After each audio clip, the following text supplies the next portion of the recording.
جب یزیدی لشکر اہل بیت اطہار کے لٹے ہوئے قافلے کو لے کر کوفے کے قریب پہنچ گیا تھا، ایک منزل باقی تھی کہ اہل بیت اطہار کا یہ قافلہ شہر کوفہ میں داخل ہو جائے، تو ابن زیاد نے قافلے کو راستے ہی میں روک دیا تھا اور یہ کہلا بھیجا تھا ابن سعد کے پاس کہ رات کی تاریکی میں اہل بیت کا قافلہ شہر کوفہ میں داخل نہ ہو، رات راستے میں گزار لو، کل جب دن کا اجالا ہوگا تو اہل بیت اطہار کو لے کر شہر کوفہ میں داخل ہونا، اور اسی لیے یہ قافلہ ٹھہر گیا تھا۔ اب یہیں پر ذہن رہے کہ دوسرے دن ابن زیاد نے حتی الامکان شہر کوفہ کو سجایا تھا اور اپنے دارالعمارت کو بھی جہاں اس کا قیام تھا اس کو بھی آراستہ و پیراستہ کیا، اور اپنے بڑے بڑے سرداروں کو یا مشیرکاروں کو جو اس کے متعلقین تھے ان کو ظالم نے جمع کیا۔ یہ خود ایک مرصع تخت پر بیٹھا ہوا تھا، اس کے درباری اس کے ارد گرد کرسیوں پر بیٹھے ہوئے تھے۔ ابن سعد اہل بیت اطہار کے لٹے ہوئے قافلے کو لے کر کے اور اب شہر کوفہ میں داخل ہو رہا ہے۔ علماء سیر نے بتایا کہ شہر کوفہ میں داخل ہونے کی ترتیب یہ تھی کہ لشکر یزید چاروں طرف سے اہل بیت کے قافلے کو گھیرے ہوئے تھا، اور سب سے آگے شہدائے کرام کے سر نیزوں پر وہ بلند کیے ہوئے تھے، اور پھر ان کے پیچھے اہل بیت اطہار کی وہ مقدس خواتین تھیں جنہیں بغیر محمل و حجاب کے اونٹوں پر بٹھایا گیا تھا، اور جن اونٹوں کی نکیل سیدنا عابد بیمار کے ہاتھوں میں تھی۔ اس طریقے پر یہ یزیدی اہل بیت کے اس قافلے کو لے کر شہر کوفہ میں داخل ہوتے ہیں۔ چاروں طرف سے کوفی اپنے مکان کے دروازوں پر، چھتوں پر ان کے بچے، ان کی عورتیں جمع ہیں، اور اہل بیت اطہار کے قافلے کو گزرتے ہوئے وہ لوگ دیکھ رہے ہیں۔ یہیں پر علماء نے ذکر کیا کہ اس موقع پر سیدنا امام عالی مقام رضی اللہ تعالی عنہ کی ایک کرامت پھر ظاہر ہوئی۔ غالباً اس کے راوی حضرت زید بن ارقم صحابی رسول ہیں رضی اللہ تعالی عنہ، یا اور کوئی۔ وہ کہتے ہیں کہ جس وقت نیزے کے اوپر سرے پاک امام حسین کو لے کر خونی بن یزید چل رہا تھا تو میں نے ایک کیفیت تو یہ دیکھی کہ امام حسین کے مبارک لب حرکت میں ہیں، امام عالی مقام شہید کربلا رضی اللہ تعالی عنہ کے مبارک لب جنبش کر رہے ہیں۔ کہتے ہیں جب میں نے غور سے سنا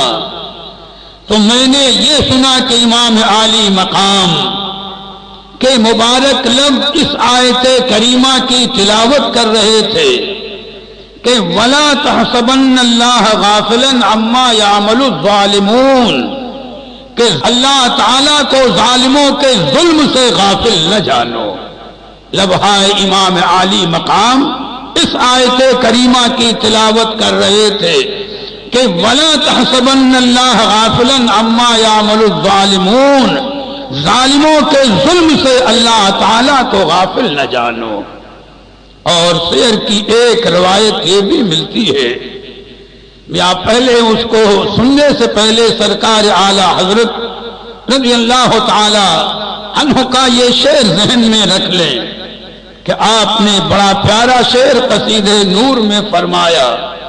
کہ یا رسول اللہ صلی اللہ تعالی علیہ وسلم،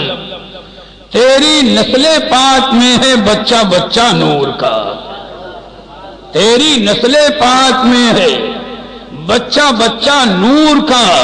تو ہے عین نور، تیرا سب گھرانہ نور کا۔ شعر ذہن میں رکھیں، اور جو روایت اصحاب سیر نے نقل کی ہے کہ جس وقت خولی بن یزید سر پاک امام حسین کو اپنے نیزے پر ٹانگے ہوئے چل رہا تھا تو سیدنا امام عالی مقام کی داڑھی شریف ریش مبارک ہوا کی وجہ سے داڑھی کے بال ہل رہے تھے، ہوا چل رہی تھی اور ہوا کی وجہ سے آپ کی داڑھی مبارک کے بال بکھر کر ہل رہے تھے، تو عالم یہ تھا کہ ان بالوں کے درمیان سے اور بالوں سے نور کی وہ شعاعیں پھوٹ رہی تھی کہ بلا مبالغہ کہہ سکتے ہیں کہ آفتاب کی روشنی کبھی کبھی مان پڑ جاتی تھی۔ یا کیوں نہ ہو، پورا گھرانہ ہی نور ہے، اور چہرے پاک پر بھی وہی نورانیت، نیزے پر سر ہے، امام عالی مقام کی عظمت بھی ظاہر ہو رہی ہے، اختیار بھی ظاہر ہو رہا ہے، کرامت بھی ظاہر ہو رہی ہے۔ اور پھر یہ قافلہ اسی انداز پر سفر کرتا ہوا ابن زیاد کے دربار میں پہنچا۔ یہیں پر ایک روایت یہ بھی ملتی ہے کہ جب اہل بیت اطہار کے قافلے کو اس عالم میں کوفیوں نے دیکھا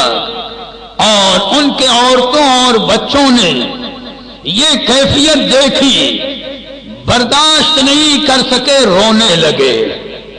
آنکھ سے آنسو جاری ہو گئے۔ حضرت سیدہ زینب رضی اللہ تعالی عنہا کو جلال آیا اور فرمایا، اے ظالموں، اب رو رہے ہو؟ کیا تم وہ نہیں ہو کہ جنہوں نے خط لکھ کر میرے بھائی امام حسین کو دعوت دی؟ کیا تم وہ نہیں ہو کہ جنہوں نے وفد بھیج کر امام حسین کو کوفہ بلایا؟ تم نے قسمیں دی، تم نے کتنے وعدے کیے، اور کیا تم وہی نہیں ہو کہ تمہیں لوگ میدان کربلا میں آ کر کے میرے بھائی حسین کے مقابلے میں تھے؟ تمہیں وہ ہو کہ تم نے تلواریں چلائی ہیں، تمہیں وہ ہو کہ تم نے تیروں کی بارش کی ہے، آج رو رہے ہو تو تمہارے رونے کی قیمت نہیں ہے، تمہارا حشر تو وہ ہوگا کہ قیامت تک تمہیں رونا ہے اور قیامت میں بھی تمہیں رونا۔ اور پھر بعض کوفی عورتوں نے حضرت سیدہ زینب رضی اللہ تعالی عنہا اور اہل بیت کی خواتین محترم کی طرف کھجوریں پھینکی، آپ نے نفرت سے انہیں رد کر دیا